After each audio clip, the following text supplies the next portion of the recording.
temor de Dios lo definimos de la siguiente manera. ¿Qué es el temor de Dios? El temor de Dios es la respuesta de un ser humano hacia Dios en aprecio, en reverencia, en respeto y honra por la demostración de su gloria. Y permíteme recordarte qué es la gloria de Dios. La gloria de Dios es la manifestación de sus atributos. Dios es santo, Dios es justo, Dios es amor. Y cuando decimos, Señor, te damos gloria, estamos diciendo, reconocemos tus atributos. Y tus atributos, lo que te caracteriza a ti como Dios, como una persona divina, son únicos y no los encontramos en ningún otro lugar, en ninguna otra persona. Son únicos de ti, los reconocemos y nos rendimos al gobierno de tu persona. Por eso decimos, te damos gloria. Así que Dios se manifiesta en nuestras vidas de manera tangible, visible. A veces es subjetivo porque lo sentimos en el corazón. Sin embargo, vamos a ver cómo esta gloria sí tiene una manifestación, sí nos lleva a las acciones que corresponden. Pero nosotros respondemos en aprecio, en reverencia, en respeto y en honra. A veces son formas, pero no siempre son formas, porque vamos a aprender que no son simplemente actitudes o formatos o liturgias. Estamos hablando de un corazón que se ha enfrentado a la gloria de Dios. ¿Cómo respondemos ante ello? Y vimos el ejemplo de Abinadab y Obed. Abinadab tuvo a su alcance por 20 años la presencia de Dios y terminó en una grave tragedia su familia. Sin embargo, Obed tuvo la presencia de Dios por 3 meses y Dios bendijo su vida y su casa. La diferencia entre estos dos, el resultado de sus vidas, se centra en el temor de Dios, en cómo ellos respondieron a esa presencia manifiesta de Dios. Hoy consideraremos el alcance del temor de Dios en nuestras generaciones. Y aunque hemos dicho que el temor de Dios es esta capacidad, es esta revelación del Espíritu Santo en nuestros corazones al mostrarnos sus glorias, sus atributos, yo creo que también, de acuerdo a lo que dice la Biblia, podemos transmitir y enseñar a nuestras generaciones lo que es el temor de Dios, a modelarlo. Y que ellos, convencidos por el Espíritu Santo, quieran seguir un ejemplo, nuestro ejemplo, cuando consideren cuál haya sido nuestro fin. Dios fue muy intencional en diseñar el modelo generacional y presentárnoslo a través de la familia de Abraham, de Isaac y de Jacob. Vas a leer en varios lugares de la Biblia, en el Antiguo Testamento, esta frase: el Dios de Abraham, el Dios de Isaac y el Dios de Jacob. Un ejemplo de esto lo vemos ahí en Génesis 32:9, cuando Jacob oró al Señor y le dijo: oh Dios de mi abuelo Abraham, Dios de mi padre Isaac, tú, Señor, tú eres el Dios de mi abuelo. Yo vi cómo mi abuelo Abraham te siguió. Yo escuché la historia de cuando tú le hablaste y le dijiste: deja tu tierra y tu parentela y te llevaré a la tierra que te estoy prometiendo. Y yo vi cómo tú lo multiplicaste, cómo nació después mi papá Isaac, cómo mi papá Isaac, de quien no se menciona mucho. Si te das cuenta, son pocas predicaciones las que escucharás de Isaac. Si has estado ya un buen tiempo en la iglesia cristiana, te darás cuenta que no escuchas de Isaac. Pero Isaac tiene un papel muy importante. Aunque no es muy visible, los Isaac se encargan de conectar la generación de Abraham con la generación de Jacob. Son un puente, no les interesa brillar, no son el centro, sino son el canal de bendición de Abraham a Jacob. Pero Jacob tenía esta idea de cómo su papá Isaac había destapado unos pozos, salía al campo a meditar, y cómo entre papá y abuelo le dejaron un legado. Y Dios le dice a Jacob: regresa a tu tierra y a tus parientes, porque me prometiste, te trataré con bondad. Y Jacob creyó, porque él fue testigo de la bondad de Dios sobre su abuelo y sobre su padre. Hoy tomaremos otro ejemplo generacional, ahora en el linaje sacerdotal. Ahora nos enfocaremos en Aarón, el hermano de Moisés. Aarón, quien fue el sacerdote escogido por Dios. Aarón, su hijo Eleazar y su nieto Finés. Inicia nuestra historia ahí en Números capítulo 25. Déjame darte un contexto antes de poner este pasaje para leer. El contexto es de el pueblo de Israel que salió de la tierra de Egipto, de esclavitud, y anduvo en el desierto. Durante estos años en el desierto, pues leemos en la Biblia que Dios los guardó, les proveyó. Cuando pasaban por ciertos territorios ocupados por otras tribus, pues estas tribus se sentían amenazadas y salían a pelear contra Israel. Pero se llevaban la sorpresa que aunque Israel no estaba enseñado, instruido, capacitado para la guerra, nunca les podían ganar. Nunca. Dios estaba con ellos y derrotó a muchos pueblos que trataron de exterminar a Israel. Entonces los pueblos más inteligentes, como Madián, dijeron: no les vamos a ganar si salimos a la guerra, pero vamos a cambiar la estrategia. Si Dios les ayuda, ¿por qué no diseñamos una estrategia donde Dios ya no les ayude? Y así pues vamos a ganar. Trucha los chavos, ¿verdad? Entonces diseñaron esta estrategia perversa y diabólica, donde mandaron unas mujeres sensuales a seducir a los hombres de Israel y llevarlos a estos cultos paganos terribles, donde rendían adoración a otros dioses en medio de actividades inmorales. Y cuando esto está sucediendo, Dios habla con Moisés y le dice: yo voy a juzgar eso. El pueblo había visto la gloria de Dios, pero no respondió a esa gloria, sino que se entregó a sus propias pasiones. Entonces viene esta gran mortandad. Mueren miles y miles y miles. En ese momento que está la mortandad, ya leemos el versículo 6. Mientras todos lloraban a la entrada del tabernáculo, todos lloraban. Había luto, había tristeza. Un israelita llevó a una madianita a su carpa ante los ojos de Moisés y de todo el pueblo. Todos están llorando. Hago un énfasis en esto porque cuando tú estás llorando, y lo implica en la historia, tú no puedes ver más allá de tus lágrimas. Las lágrimas te nublan la vista. Hoy vemos que muchos de nosotros nos estamos quejando y llorando por la condición de nuestra juventud y de nuestra sociedad, por la inmoralidad, por la situación política, económica, y dejamos de ver lo que realmente Dios quiere hacer. Y en ese momento dice: cuando Finés, hijo de Eleazar y nieto del sacerdote Aarón, los vio. Vas a encontrar algunos verbos muy importantes, porque cuando el Espíritu Santo nos muestra el carácter, los atributos de Dios, invariablemente eso nos lleva a una acción. Finés vio que este descarado israelita llevaba una madianita a su carpa. Él lo vio, y que esto lo hacía de una manera descarada, indolente y cínica, porque había una mortandad. Le valía lo que estaba pasando. Es esta generación necia de la que hablábamos el domingo pasado, que no percibe más allá de su ombligo, de sus deseos, de sus pasiones. Pero hay uno que sí lo ve y dice: es Finés.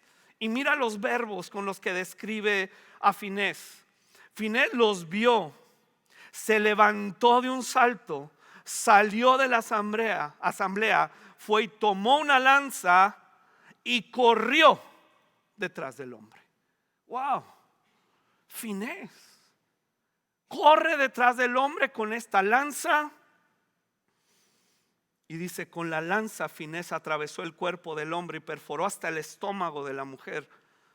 En ese momento se detiene la mortandad.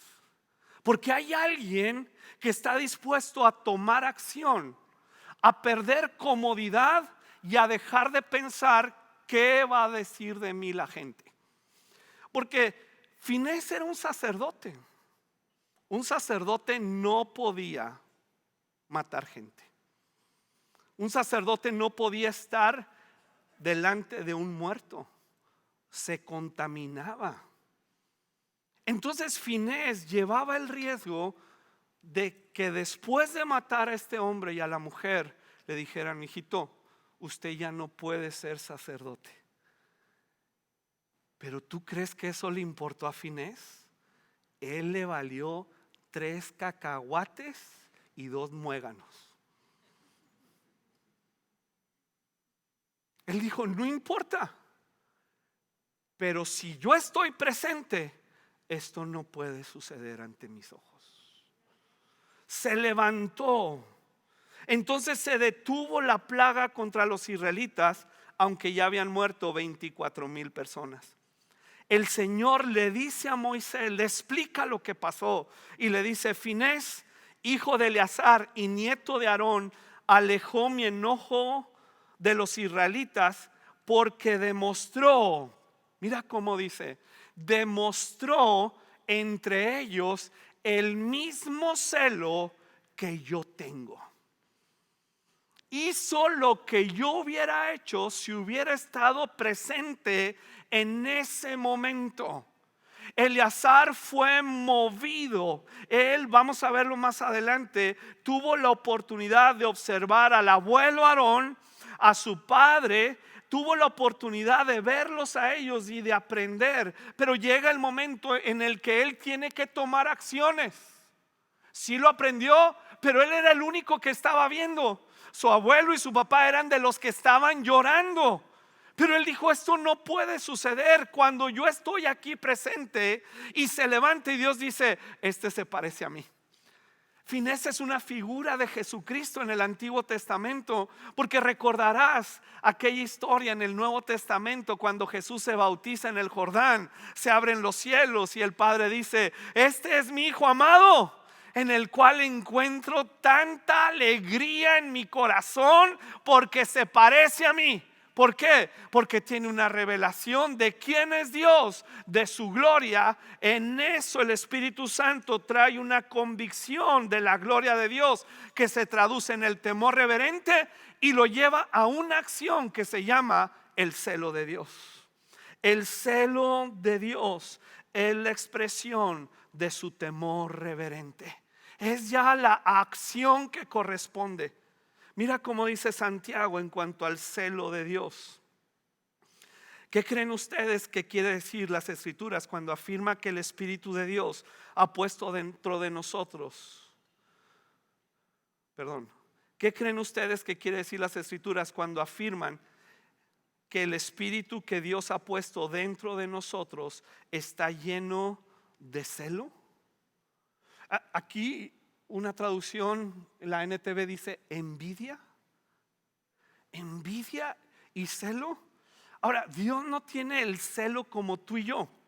Tú y yo, cuando tenemos celos de una persona, queremos exclusividad, pero en un egoísmo. Y nos hace sentir mal y nos enojamos y queremos controlar. El celo de Dios es diferente. El celo de Dios es este corazón del Padre exclusivo para nosotros. Es este corazón del Padre manifestado en amor al enviar a Jesucristo a la cruz del Calvario. El celo de Dios es esto que lo lleva, que lo impulsa a decir: tú eres mío y de nadie más. Y no hay demonio y no hay mundo que se pueda interponer entre tú y yo. Lo puedes rechazar o lo puedes abrazar, pero el celo de Dios es uno de sus atributos que corresponden a su gloria y que se manifiesta en un corazón donde el Espíritu Santo te está mostrando esa gloria. Así que Finés se levanta, honra a Dios, es movido por el temor reverente y expresado en una acción donde agarra una lanza y detiene la mortandad. Ahora, tú y yo no vamos a andar agarrando lanzas. Si pensaste, yo tengo que agarrar una lanza y darle, no, no es así. El apóstol Pablo dice: yo golpeo mi cuerpo y lo pongo en servidumbre. Soy yo el que tiene que ir a la cruz para crucificar su egoísmo, su vanidad, sus deseos desordenados y pecaminosos que ofenden a Dios. Pero no es simplemente una acción religiosa que busca la bendición de Dios.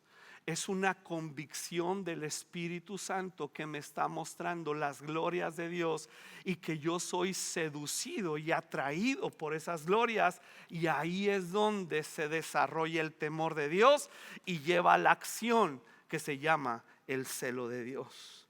Así que el Espíritu Santo que está dentro de nosotros nos cela. Quiere sí exclusividad, pero en esa exclusividad tú eres bendecido.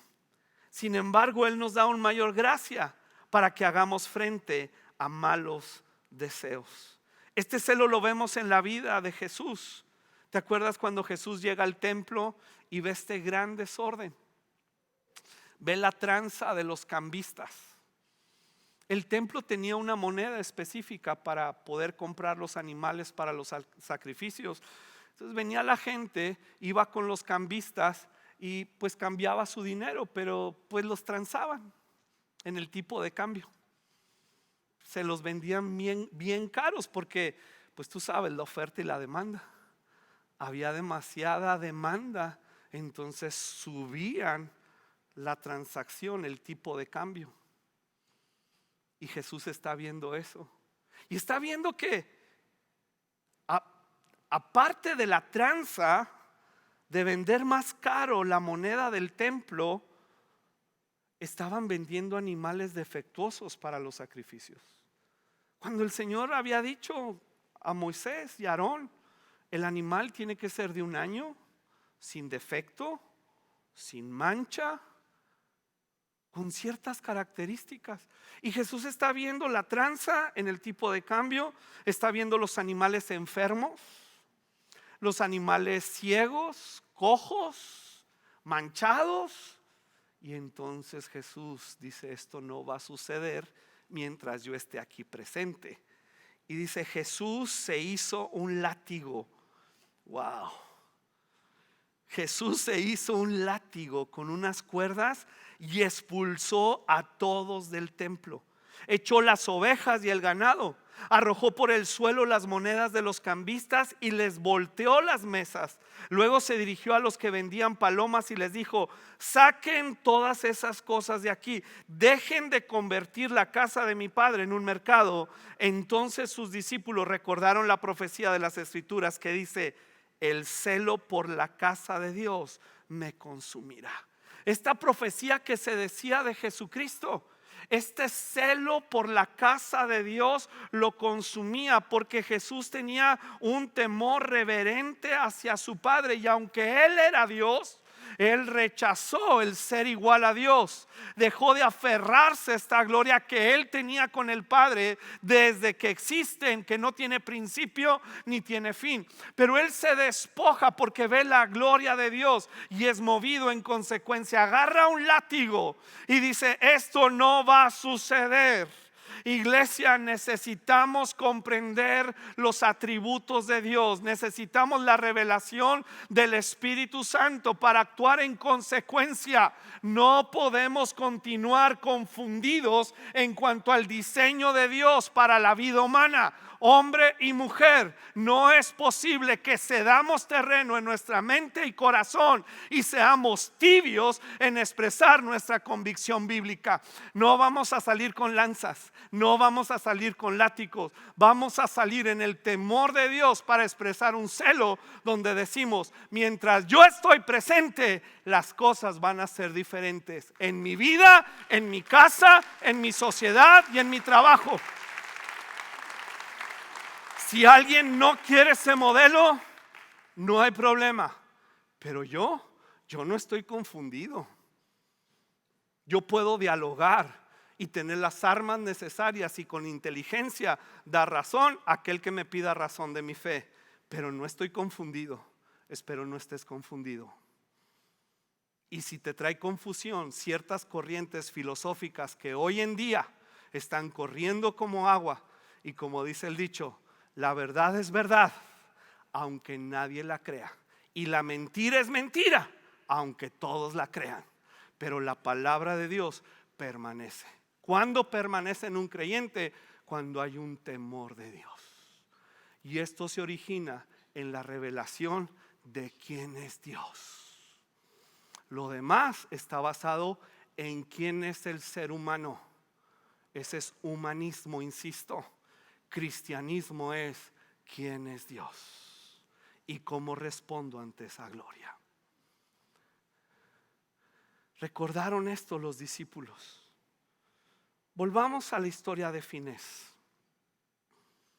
Se levanta, corre, toma la lanza y detiene la mortandad.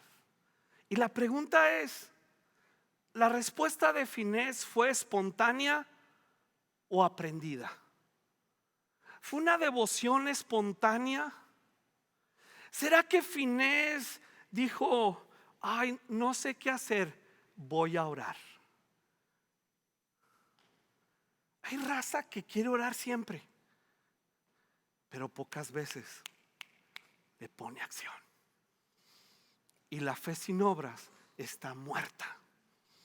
Hay cosas por las cuales yo no oro. Finés no oró para saber que la gloria de Dios se estaba pisoteando. Yo no voy a orar por eso. Yo voy a tomar una acción que corresponde. En mi casa, en lo que es el círculo de mi influencia, sí lo voy a tomar.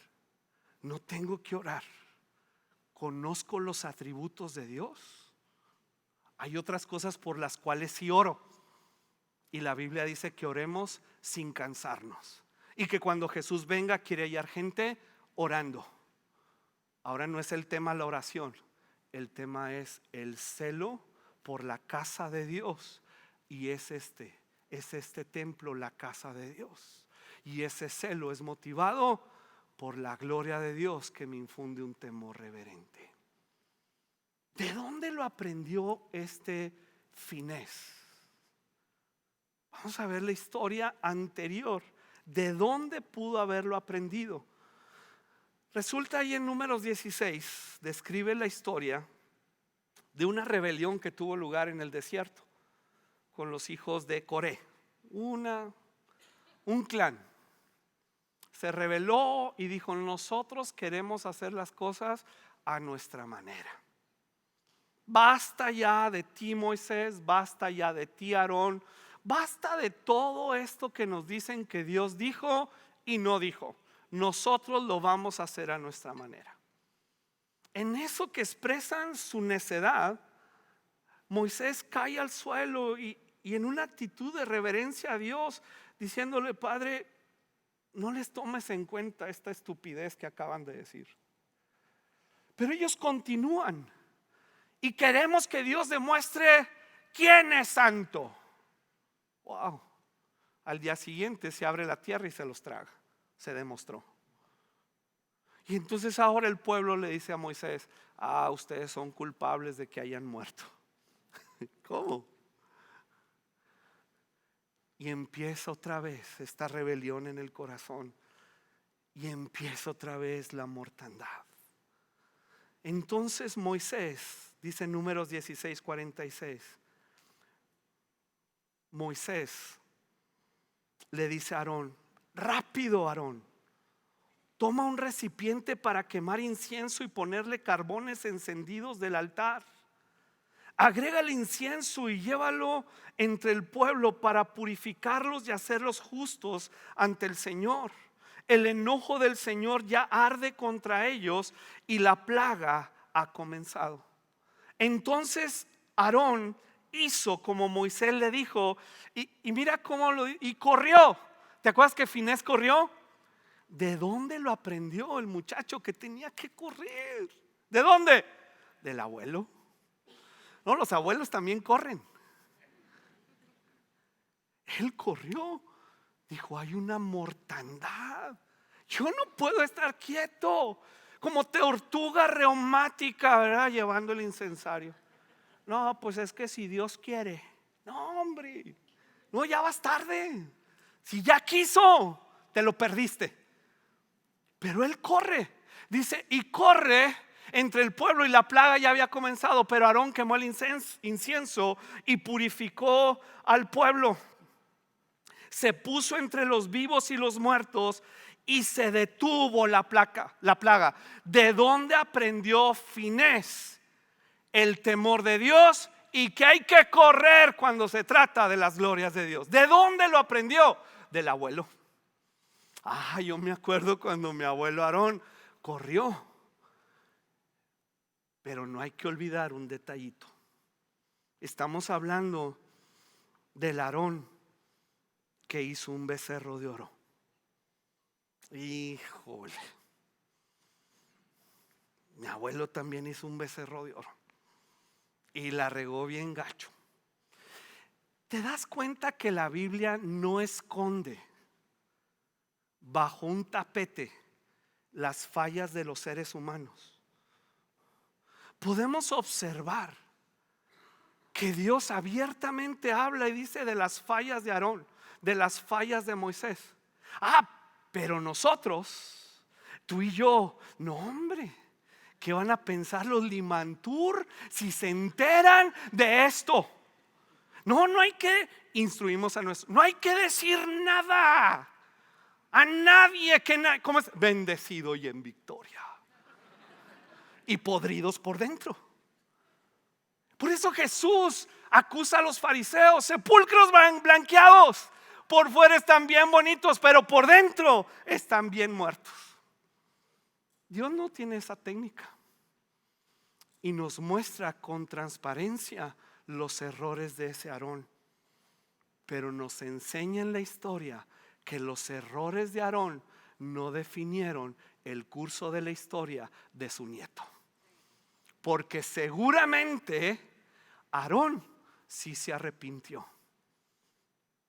Cuando empieza esta mortandad y Moisés le dice: córrele, Aarón, Aarón no dice: pues vamos a hacer un becerro de oro. ¿Verdad que ya no lo dice? ¿Verdad que no trae? Me quedó un pedacito del becerro de oro, una astilla de la cruz, una bocanada del aire del Tepeyac. ¿Verdad que no? Él corre y toma el incienso, toma seriamente la instrucción de Dios y dice: esto se debe detener, no por mí, ni siquiera es por los rebeldes que están muriendo, es por la gloria de Dios que se está manifestando. ¿Cómo respondemos ante esa gloria que se manifestó cuando abrió el mar, cuando nos dio de tragar en el desierto, cuando puso la nube, cuando puso la columna de fuego, cuando salió el agua que nos refrescó? ¿Cómo vamos a responder ante eso?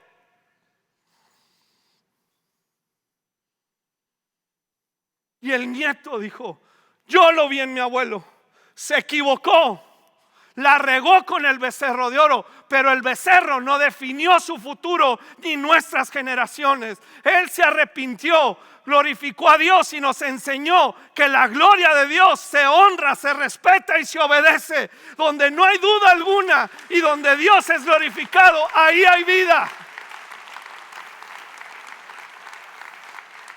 Tendremos errores tú y yo, obviamente. No los escondas. No ocultes. No demos la apariencia de piedad. Que nuestros hijos sepan nuestros errores. Y que al considerar nuestro ejemplo, aprendan cómo uno se arrepiente y toma responsabilidad de sus actos. Pero no jugamos con Dios. Así se arrepiente, mi hijo, la gente que la riega como yo la regué. Y ahí es donde transmitimos a nuestros hijos la verdad del evangelio. Ahí es donde ellos dicen: el viejo es ya de veras. El viejo no nos anda dando a tole con el dedo, ni nos lleva a la iglesita para jugar a ella y sentir la conciencia libre y esperar la bendición en un evangelio barato y torpe de la hiper prosperidad. El viejo nos enseñó quién es Dios, y con Dios no se juega. Pero cuando Dios se le honra, se detiene la mortandad y hay bendición. ¿Te das cuenta de las historias terribles que narra el Antiguo Testamento?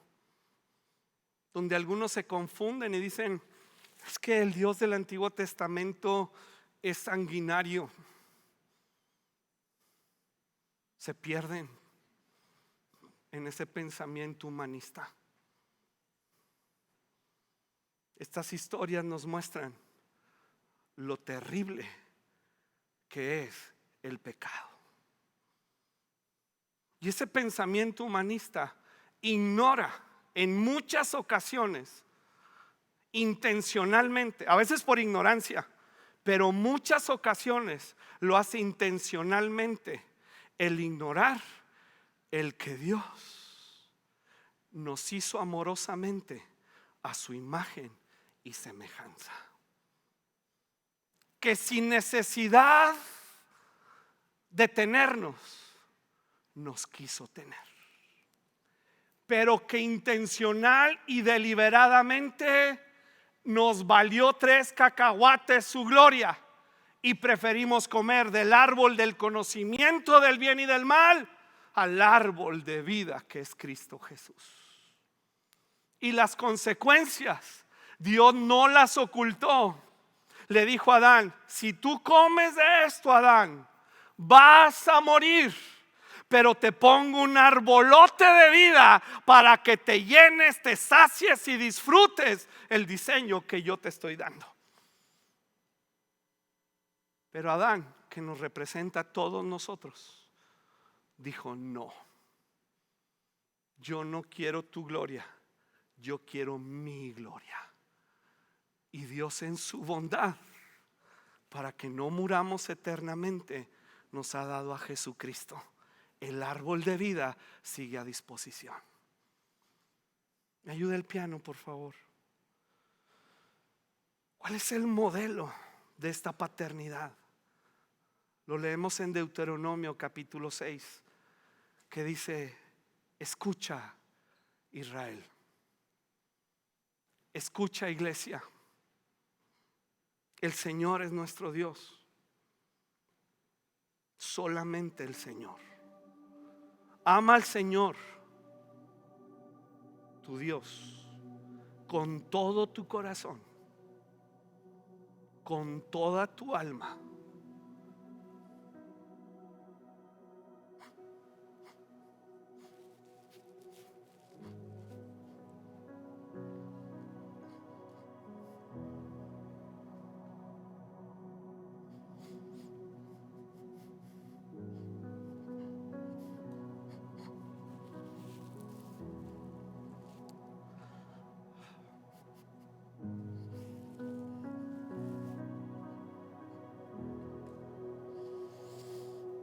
con todas tus fuerzas.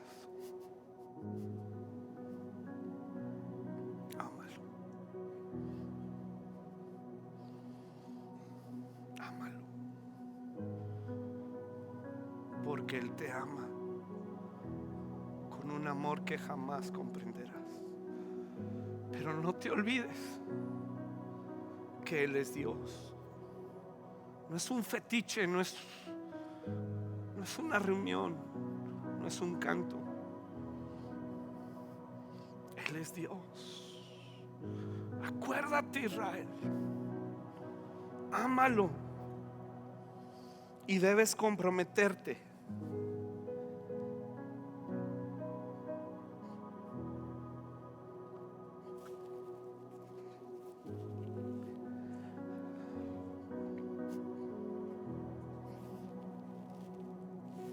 con todo tu ser a cumplir cada uno de estos mandatos que hoy te entrego. Repíteselos a sus hijos, a tus hijos, una y otra vez. Habla de ellos en tus conversaciones, cuando estés en tu casa y cuando vayas por el camino, cuando te acuestes, cuando te levantes. Átalos a tu mano y llévalos sobre la frente como un recordatorio. Escríbelos en los marcos de la entrada de tu casa y sobre las puertas de la ciudad. La expresión clave en este diseño generacional es: enséñale a tus hijos cuando vayas por el camino. No se reduce a un devocional,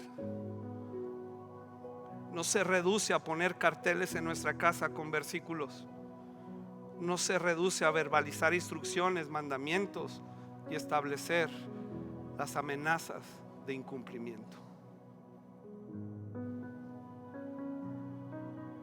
Quiero, Abraham, que camines con Isaac y que te vea Jacob.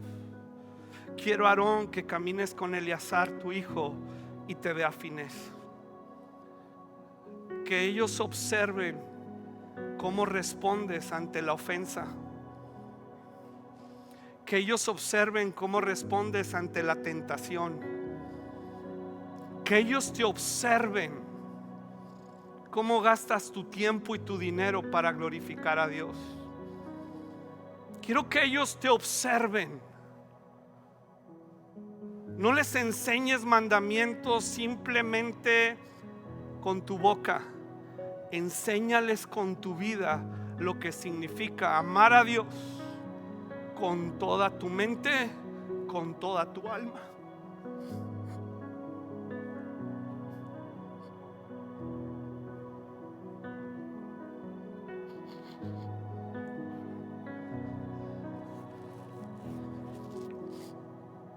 Cuando vayas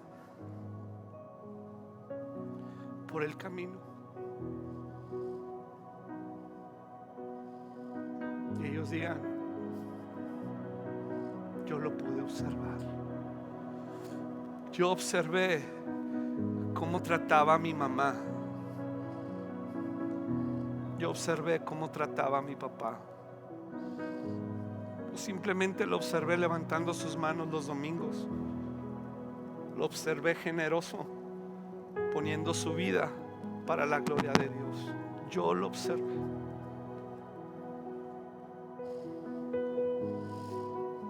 Yo pude ver a esa mujer piadosa, consagrada a Dios. Yo la pude ver a mi mamá. Yo pude ver, yo en lo personal, a mi pastor consagrado. Esta generación necia, adolescéntrica, cree que nacieron solos de la nada. Ignoran su pasado, porque hay veces del pasado no hay nada que tomar. Pero en Cristo Jesús hay un pasado que inicia desde Génesis 1 que le pueda enseñar a nuestras generaciones a través de nuestro ejemplo lo que significa honrar a Dios. Termino con esto.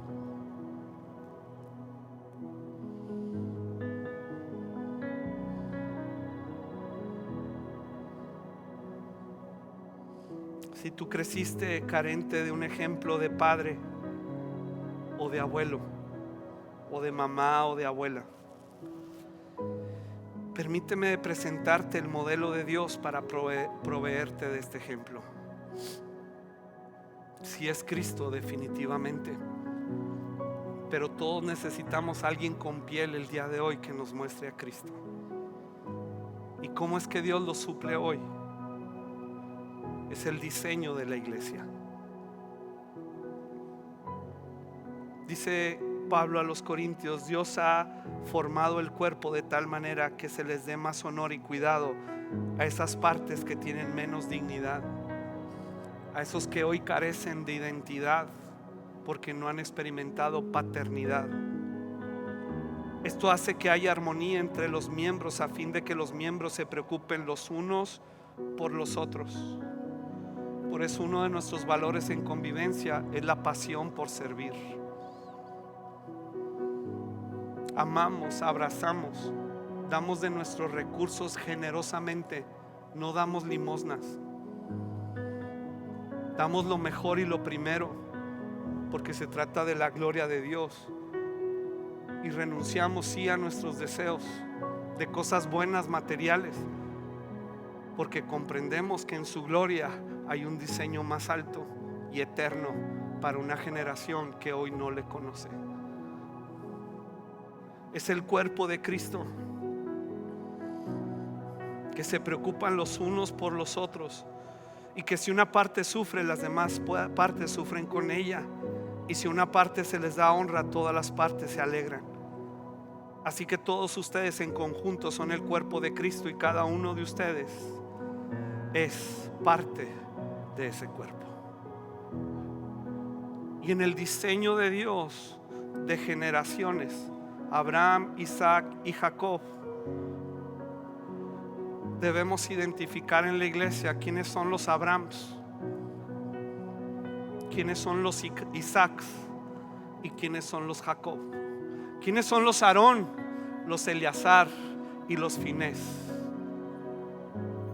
Y no permitir que en el pensamiento adolescente de nuestros tiempos nos dividan y nos aparten de nuestros hijos, que aunque tengan credencial para votar, siguen en formación del carácter de vida.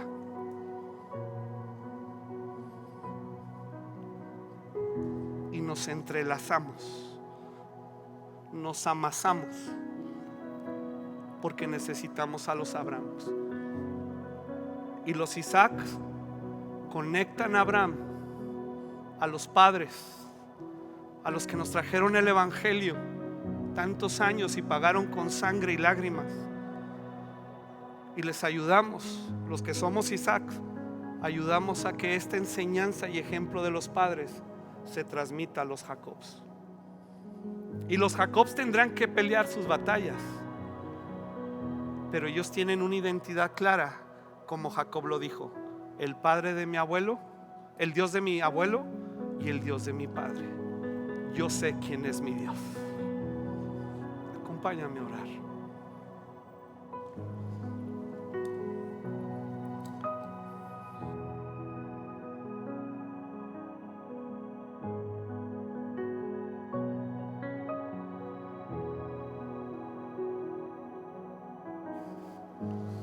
Espíritu Santo, es imposible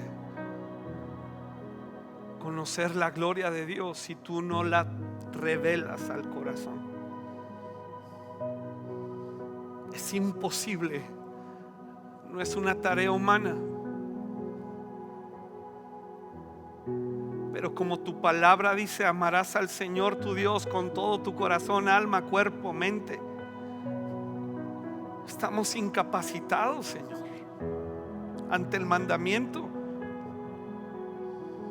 Pero si tú nos revelas quién es Jesús,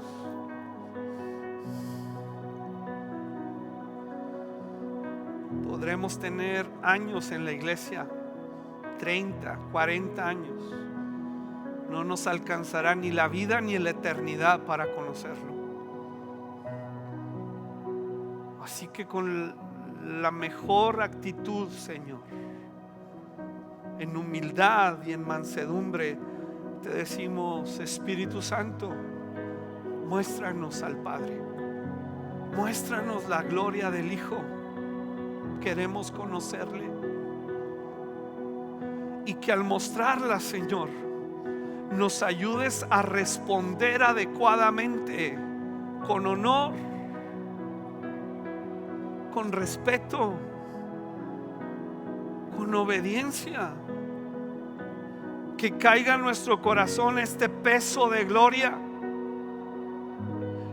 que detiene la mortandad, que trae vida en abundancia. Señor, revélalo a mi corazón. Infúndeme este temor y este celo para actuar en consecuencia. Y que yo pueda, Señor, comprender la posición y la función que me has dado en este tiempo con mis hijos, para conectarlos con las enseñanzas de los padres.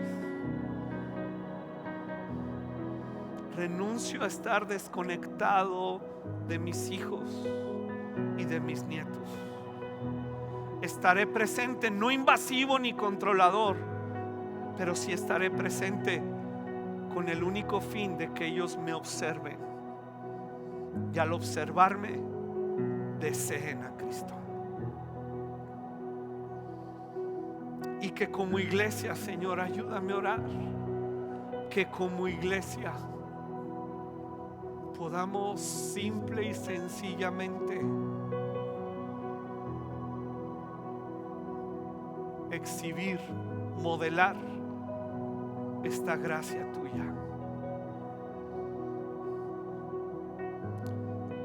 Padre, que caiga en nuestros corazones este peso tan ligero pero no simplista, tan fácil, pero que no se puede comprar.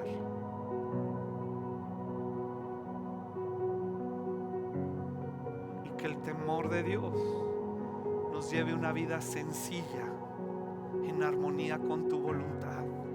Líbranos, Señor, de las posturas religiosas, del fundamentalismo religioso, del fariseísmo. Queremos ser genuinos y transparentes. No voy a ocultar mis fallas, ni me voy a gloriar en ellas, pero voy a ser guiado por ti al arrepentimiento y a la transformación, para dejar un legado a mis nietos.